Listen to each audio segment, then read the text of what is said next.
hello to Miss Universe 1997, Brook Mahealani Lee. Hello, Brook. Hi, hello, how are you? Finally, wow, I'm doing good. I'm feeling great right now that I'm seeing you for the first time ever in my life. I'm so happy. I just love my life. Aw, well, thank you for having me on the show. Yes, we've been wanting to get to you from the very beginning since the lockdown began. So I'm so glad that this is. I'm just waiting for the perfect timing to Aw, to ask you for an interview because it's almost Miss Universe season. So, it oh is, my it God, is. can can't you wait? Before we begin, can we give a shout out first to Sir Omar for making this interview possible? Sir Omar, thank you again. He was the one who was responsible in hooking me Thank up with you. Scott Grossman and Michael Schwant. Yes, he DM'd me in IG. So, yeah. Yeah, Hey, so Omar, thank you so much. And my graphic artist, Luisa Burchell. Louisa Burchell, yes. Hi, Louisa. Thank you so much for making me look good. Thank you.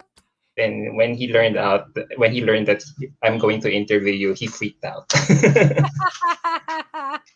So Adam, you gotta get me a video greet from Aw, her. Okay, so can't you believe it? It's been like almost 25 years I know. It's so crazy. since your crowning moment. How has life changed for you after Miss Universe? Well, lots have happened. I stayed in Los Angeles for a very long time. And I did television work and hosting. I traveled with a lot of shows. I lived in Singapore for a little bit and did a show there. And then I married my husband. I met my husband in Los Angeles and we got married 13, 14 years ago. And I have two children now. One is 13 and one is 6. And we just recently moved to Hawaii about 3 years ago. So, So speaking of projects, what sort of projects have you been working on professionally? since I moved back here to Hawaii, I started a show called Modern Wahine Hawaii, which is a magazine format show focusing on women and women's issues. It's a show for women, about women, shot by women. So before it was myself and my executive producer was a woman, but she's now moved on to other things. So I now executive produce the show. We're in our second season, and that's on the local Fox affiliate here. And then I just started during the pandemic doing another podcast show called It's a Hawaii Thing with Lanai Tabora, who's a Filipino sort of star. He won Oh. greatest food truck race on Food Network a couple years ago, and he does a lot of work in the Philippines. And so we do a podcast once a month where we focus on celebrities and people from Hawaii, and we do a podcast. So, Wait, before we proceed, can we give all the followers who are all tuned in right now? There are 21 of them. oh So can hi, I just greet them?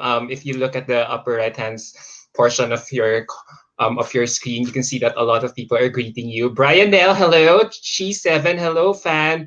Aloha, says my graphic oh artist, hi, Brian Luisa. Nell. I don't really see all of them. Oh, the Chi7, hi from Uh, Cambodia. and yes, and Jess Tolentino is also watching. He's a Filipino. Aw, Um, hi Jess. Marco Sondo is watching all the way from Australia. Oh, good day, mate. Oi, oi, oi. Aussie, oi, oi, oi. And then John Red is also hello, Miss Universe 1997. Hello. I'm And then serving okay, shoulder today. I'm serving shoulders today. Hi, John Red. yes, and yeah, and the flower on your ear. What do you call Yeah. that flower? I think the English word is maybe frangipani. I think it's called a plumeria. We call it kiele here, but not kiele, but it's plumeria is what they called. That's a So distinctively Hawaiian look, it right? is. It is. Yes. Oh, it looks good on you. And Very. then John Red is already saying, I want to eat twice. Yeah. Yeah. It's a thing. It's a thing, especially during lockdown. Especially during lockdown. Yes, and then okay, last few. Els Cabrera, Raymond Ardientes, and Joel Purungunan are also saying hi to you. Hi, Ayes Cabrera and Raymond Ardientes. OMG! Yes, Hi! and then also Mark Kenneth, watching all the way from Sorsogon, Philippines. It's Oh, hi, like, Mark Kenneth. yeah, down Welcome. south, a province down south Manila. Yeah, so can't you believe it? It's been 24 years. Does it still No, feel surreal as it the it first time you feels, won Miss yeah, Universe? it feels like it was yesterday. It's kind of scary that it went so fast, but lots of change too in the pageant since, my time there. Social media became a thing, which I'm not sure I could have survived if I had been a winner during the era of social media when everybody could, weigh in at any moment. At least when I won, you had to write letters if you were upset. You couldn't just come at me on Twitter. So, yeah, kind of crazy. Yes. And speaking of Twitter or social media, as I Yes. was researching upon you, you met the love of your life on social media. Can you tell us more about it? Yeah, it kind of dates me a little bit, but so my husband, I met my husband through a mutual friend, was a producer on a travel channel show that I did, but she told him to look me up on MySpace, which was a precursor to Facebook now. So he like messaged me on Facebook, and then we messaged back and forth, and then we finally met in person, and then we like literally like fell in love and got married all within the matter of 6 months. Like we weren't like it wasn't like a long engagement, or we literally met and married within months of knowing each other. We eloped. So yeah. Oh look, there's my dog. Oh, There's my husband. uh, I His hope to nipples are meet your dripping. lovely family one Man day. bun days. Those are his man bun days. Yeah. Yeah, that was my daughter's baby luau when she turned 1. So cute. Oh, yes. So you guys are all based in Hawaii right Yes. now. Now, yes. We moved here 3 years ago now. 3 years. So, based from what you're saying, can we say that we can find forever in the internet? Sometimes you never know. Sometimes it works out. Sometimes you never know. But seriously now, how has motherhood changed you? Well, it kind of locked me down a little bit. Oh, there's my son. He was so tiny. I It was hard because I couldn't really travel as much as I wanted to because I had little kids at home. But like when I went to judge the Miss USA pageant the year that Donald Trump was running for the pageant and then said awful things about people from Mexico, and then all of the judges quit. Yes. So, we had to go, and they had invited a bunch of formers to come and judge at the last minute. I was literally had just had my daughter a couple months ago, maybe 6 months ago. So I had to bring her with me to Atlanta. And then they had to build in Mm. breaks during the competition and during production and stuff so I could breastfeed her because I hadn't been away from her. So every now and then we'd have to take a break. Otherwise I wouldn't be able to fit in my dress. So yeah, so that's motherhood is kind of a thing. You just have to kind of roll with it. My kids have always been that way. They've always been on productions with us or what have you. So yeah, But it's all worth it, right? I it is. It assume. is. I mean, my son's in his teens now, so I'm not quite sure if it's worth it, but I'm sure we'll get through Oh no. that. Get ready I know. I know. for the incoming headaches. I know. Yeah, so let's now go to the second part of the interview where we are going to relive your Miss Universe journey. So, looking back at everything 24 years ago, you both won Miss USA and Miss Universe. Wait a Actually, minute. I want to single it out, Miss You USA mean on your first try. this crown? You mean this Oh crown? my god, yes! Oh my god. And then Fonzie, hide me. Hide and me. then I Focus traded on it the in. I traded it in for this crown. You mean this crown? I don't know if you can see that. It's kind of small. for sure But all of us watching are wetting yeah, or salivating looking and at then those this is crowns. them together. You see them together now. There they are. Oh my Yeah. god. Oh my god. I have a set. I have a complete set. I was It's very so lucky. nice. it's so nice to see that you get to keep a keepsake of those Yeah. I mean, I crowns actually have two after of your. them because I had my original crown that I was crowned in. It's kind of made me sad, but I got mauled at an event, and these Korean nationals were at a event in Hawaii and saw me, and I had the crown on, and then they literally trampled over to get to me and knocked the crown off my head, and then like was stepping all over the crown, so it got dented. So they had to get me another one. So that's the second one. I still have the dented one, but it's somewhere else in the house, Oh, smashed do, from them jumping all over it. So I want to ask a naughty question. Do you sure. have plans of auctioning one of them for all your No, I you for know all what's your funny? I've actually been offered, there are like collectors and they offered me not crazy money, but a substantial amount of money for the crown, but I, they don't make them anymore really. The replicas don't look exactly like that. So I don't think I would ever sell them just because it's so nostalgic for me and it changed my life. So I'm kind of attached to them, I guess you'd say, literally. yes, looking at you right now, the more I look at you, it feels like you seem to be the inspiration behind Hawaiian Airlines Can you middle logo. it? Is Yes, this yes. is this That's looking right? Luisa's. Yes, yes, yes. Perfect angle. Perfect angle. Yes.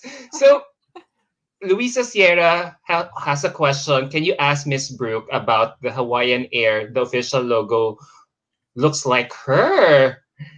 If she is the inspiration, or is it just a coincidence?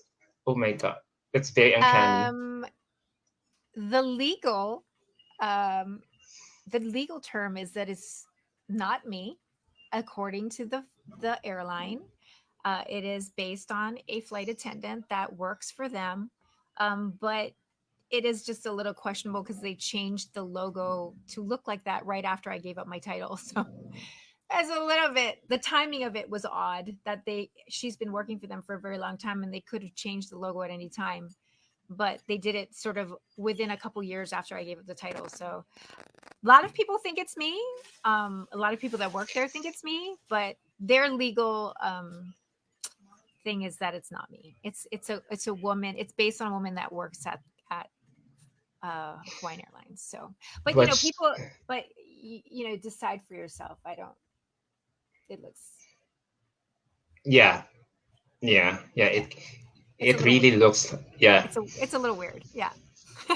Maybe they couldn't go up to you because you might ask for a high talent fee or demand a I mean, high when talent fee. when I did address it, I told them I'm happy to be the spokesperson for just like a couple of free tickets every quarter. Like I'm not asking to own the airline, but they're like, it's not you. I'm like, okay, if you say it's not me, it's not me. Whatever. All Okay. right. So looking back at everything, Miss Brooke, do you consider it fate or luck that you won Miss USA on your first try and then eventually the most prestigious crown in the world? I guess it has a lot to do with luck for sure. But, my pageant journey started a long time before that. I was running in the Miss America system here locally in Hawaii, and Miss Hawaii America, because that was kind of a big deal here just to be Miss Hawaii, not to become Miss America. And I was horrible at it and didn't place. Maybe my last year I placed. I ran in that, I think, 4 years. And then my last year of eligibility, I ran for Miss Hawaii USA just on the lark. Didn't have any sponsors, didn't have anybody really backing me, and won that, and was shocked, as was everybody else. and then I went, and then I went to USA, and I just was like, I'm just gonna go and have fun. And then won USA and was like shocked. And then I went to Universe thinking, well, I've already won USA, so it's fine. I don't need to win Universe. It's just going to be whatever it's going to be. And then won that. And so it was shocking. So it had a lot to do with luck, for sure. A lot to do with luck. But I'd also learned a lot from losing for a lot of years. So I know what it was like to not win. So I was comfortable not winning. I was okay with that. I'd practiced that for many years. So it was a new experience every time I won something because I only knew how to lose. So I didn't know how to win. So those were all kind of Yes. weird, sort of surreal experiences as I went along. Yeah, so going back to your, I still couldn't believe those crowns that you were holding. I mean, oh my gosh, the Sarah Coventry crown. Sorry, I just have to keep saying that for more maximum exposure. Yes, it's so. I have a lot of affection for the crown. I mean, it changed my life, but it wasn't comfortable to wear for sure. But I don't think the newer ones are comfortable to wear either. I don't think wearing any of those crowns are very comfortable. Um, but I mean, the new ones have real gems. Ours are simulated stones, so it's kind of a toss up, I guess. Those are worth more than ours are, but Yeah. ours are kind of iconic. I mean, most people when they see that crown know that that's the Miss Universe insignia all the way across every place on the planet. Whereas the newer crowns, they change so much, people kind of get confused as to which pageant it is and all of that sort of thing. So But I still like the Sarah Coventry crown. If you're gonna ask me, I still like the old crown. That and the Mikimoto crown. Like, oh, those two are really iconic. Yeah, and they don't see. get to keep them. I mean, if you have one of the girls on from Mikimoto days and on, they don't get to do this, you see. They don't Oh, they only get a little tiny like tiara thing that they're given to have forever, and then they have to give back their crown because it's millions of dollars. Whereas I get to do this all day long. I can wear it to go shopping, I can wear it to do laundry, I can wear it, just you because can it's do my it for birthday. Halloween. Dress I up can wear it, as. I can wear them all the time if I want. Yeah. Oh my God! If someone would ever borrow, how much would you charge? Let's say they want to dress up as Brook Lee for Halloween. You know what? You know what's really funny, because I don't like really think about it. Like, I've had people ask me if they could borrow the crown for events. My former boss at Miss Universe opened a gown shop. I just popped it in the mail and sent it. Like, I didn't think about what if somebody steals it? What if it get it insured? I was just like, oh, you need it? I'm going to send it, and they were like, what are you thinking sending that? It's like sending an Oscar or something in the mail. You don't just do that. I was like, I forgot. I just pop it in the mail. So I've had friends borrow it for things. Yeah. My kids have taken it to school for show and tell. Like, it's Oh been my God. it's been to places. It's been places. Yeah. I wish I live in Hawaii right now so that I could take a close look, close look of that crowd.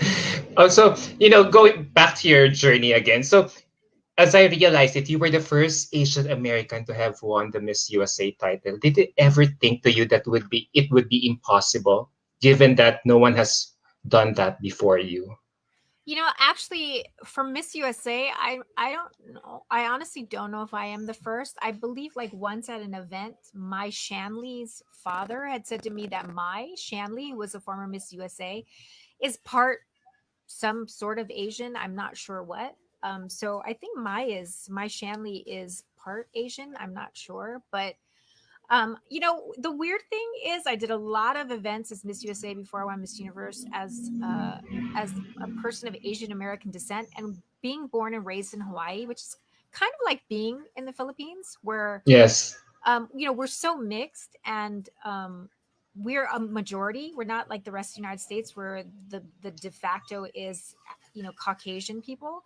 I never really considered myself Asian American because we were the majority, we weren't the minority. So I didn't know what it was like to grow up as a minority. I didn't know how to identify with people with that when I would go to events and they would ask me like, what does it feel like being in a minority? It really was eye opening because I was like, I wasn't a minority. Like, the prom queen was Korean and the governor was Japanese, and we're the majority. White people are the minority in Hawaii. So I don't really know. I was never tortured growing up not seeing people that look like me in various forms of life. Like, Hawaii is so diversified that it wasn't that way. Mhm.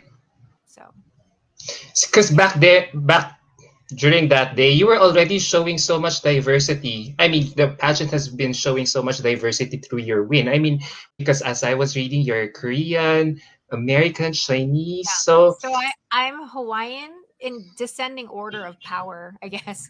I'm Caucasian, Hawaiian, Korean, Chinese, and then the Caucasian is like Dutch, English, French, Portuguese, Irish. So, yeah.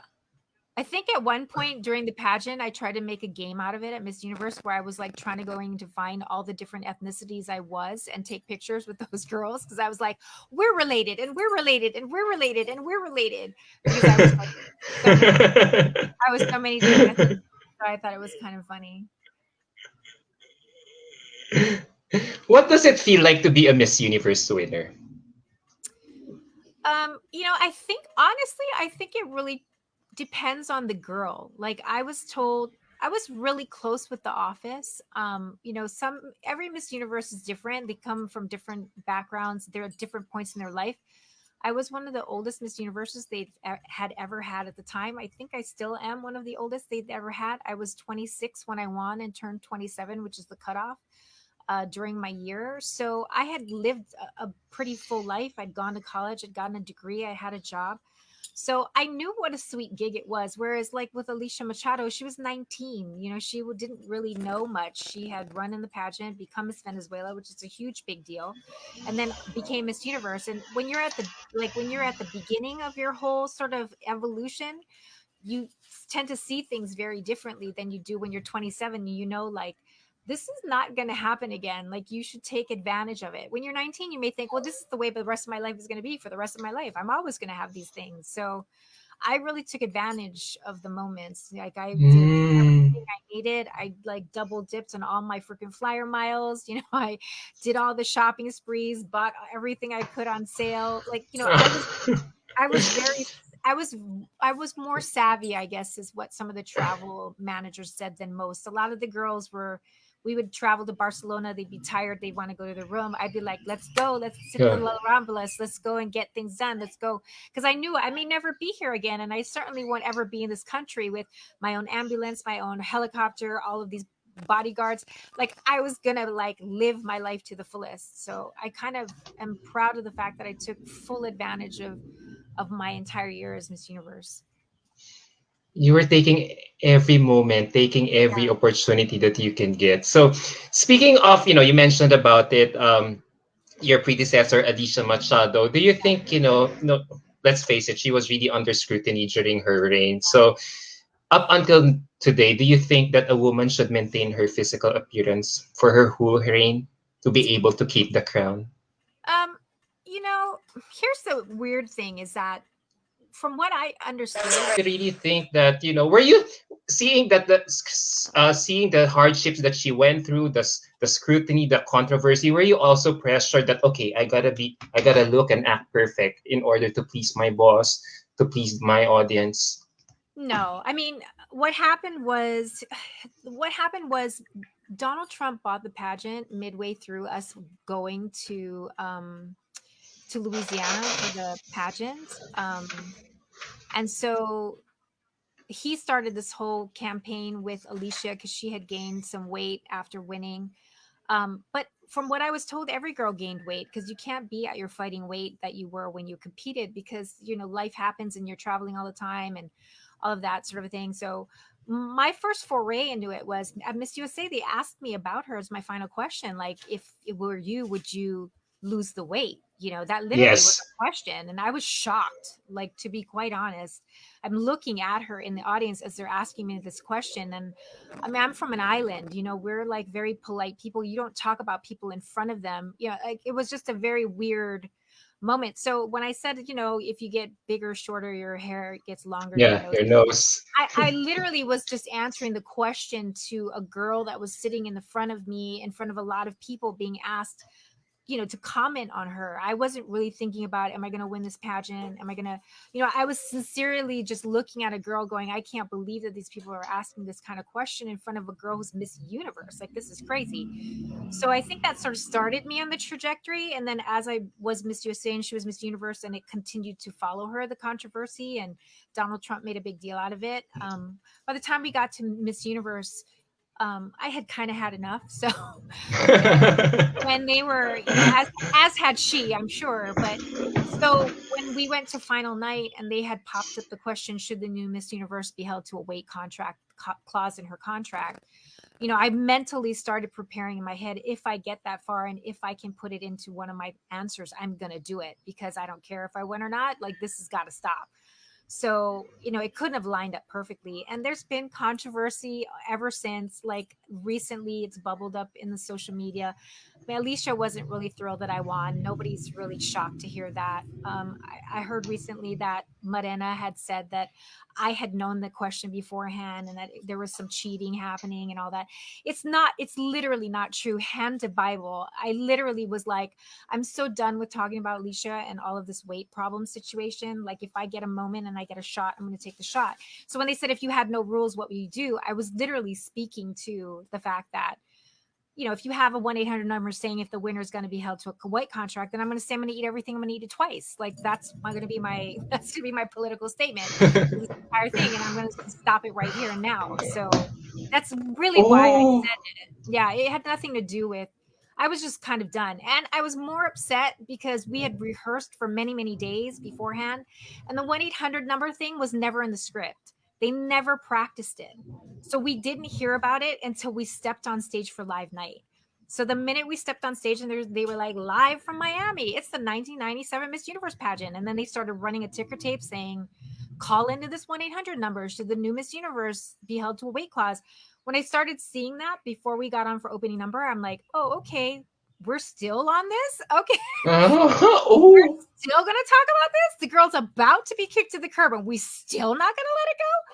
So I started formulating in my head that I'm like, if I get to top 5 and they ask me a question or if they give me an opportunity to make a statement, I'm like, this is going to happen. This is going to happen. If you let me through, this is happening tonight. So that's why I said what I said. That was. Oh, I thought probably we were thinking it was just a playful. We were probably hungry that day, No, probably because I was literally you're. like I was literally like, you guys need to stop talking about this whole weight thing because this is ridiculous. Like, give that girl the respect she deserves.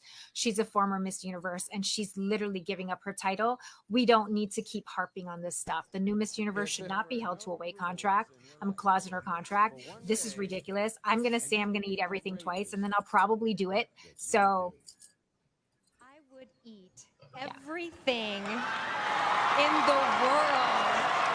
You do not understand. I would eat everything twice. Oh, that explains it. That explains it I now. mean, Because it really was a love letter to her. It was literally just me being, this is the second time that we're having to deal with this. I had to deal with this when I was running for Miss USA, when you guys asked this same type of situation. You put the 1-800 number up. It's like, I'm kind of done with all of it. There's this whole body shaming thing is just not a thing. Because everybody knew, like my travel managers, people there, they knew I'm Asian. I'm lucky. I can eat anything I want. I don't really need to watch my weight. Knock on wood, knock on all the wood in the house. I'm very lucky. My metabolism, I've always been very thin. I'm a lucky person. And I know that. So when I say that I eat everything twice, I was literally making a political statement that y'all need to stop talking about Alicia like it's done and it's over. And every girl gains weight during her year. It's normal. It's what happens. So stop already. Just stop. So that's literally why I said it. And I was kind of bummed that she thought that I had cheated. I was kind of bummed that Morena would come out years later and say that I was given the question beforehand. But I also don't think, if I was given the question beforehand, I don't think I would have thought to say that. Like, I said it in the moment because I was over it. Like, I was really done with the disrespecting. I was done with all of that sort of like body shaming thing for her. So I just wanted to sort of just stick a fork in it and be done. So Yeah, okay. I was supposed to. My next follow-up question would have been, have you tried to reach out to Alicia? But since you said that, you were so pissed with, with all these controversies even after your reign, so I assume you no longer kept in touch. We were never, honestly, we didn't really ever see each other when I was USA and she was Universe. She was always traveling outside the country. I was doing my thing as Miss USA. We lived on different floors. The couple of times that I did see her, she was very lovely. We did the nanny together. She was under a lot of excruciating pressure, and her boss was not at all nice to her and putting her on treadmills and calling her Mass Universe and all of those horrible things, which would never fly in today's day and age. But at that point in time, it was just a different world. But I didn't even know that she'd thrown the crown on my head and walked away. I didn't even know that happened until I was sitting on CNN the next morning in Colombia. I was in Miami and we were on live with CNN Colombia, and I had a translator in my ear, and they were asking me, they're like, how do you feel about how Alicia crowned you? And I'm like, what do you mean? And so then they showed the clip, and they literally showed her just throwing it on my head and walking away. And I'm like, huh, I didn't really even know that happened. That's kind of weird. And so I just sort of righted it and walked away. But I had no idea that any of that was happening at the time. So, it wasn't until post that I was like, oh, who knew? People were not happy. I'm Yeah, shocked. but yeah. All right. So let's. Oh yeah, yeah. Well, thank you for sharing all that inside info behind your answer. We really learned so much about it. Thank you. Wow, it's only now 24 years after that we got to realize, understand what the context behind your now iconic, famous answer. So you know what? Looking at the pageant, one of the brightest spots was when when you sang the national anthem of your Yeah. country. Did you expect that you were going to be asked to sing in front of a live audience? No, I mean, I knew that I was Miss USA and that it might come up, that it had come up in the past. Yeah, no, It I was this. didn't practice. That was not practice. Clearly, as you could see, that I was fumbling for the the notes. But yeah, I'm really kind of, one of my superpowers, I think, is extemporaneous, like speaking. Like even with you, you're like, you want me to send you the questions? I'm like, no, I don't need to see the questions. I'm good on the fly. Like I'm good. Like I'm good at like answering things. I don't need to practice. I'm lucky that way. So I like trying to keep it, not rehearsed. So yeah, everything on those stages were like, what is happening? You're asking me to dance to roll out the barrel. What are we doing right now? So yeah, I'm used to being, I guess, spontaneous from being a hula dancer for most of my life. You just never know where you're gonna Yes. be, what you're gonna be doing. Fonzie says you sounded very sweet and good. So no, Aw, yeah. So yeah, but I do get where you're coming from. That you're probably embarrassed. That, oh my god, yeah, they really asked me to sing. yeah, But I mean, look, just my older self, looking back at my younger self, is a little shocked that I was that, that I was that sort of like gutsy of a person. yeah. So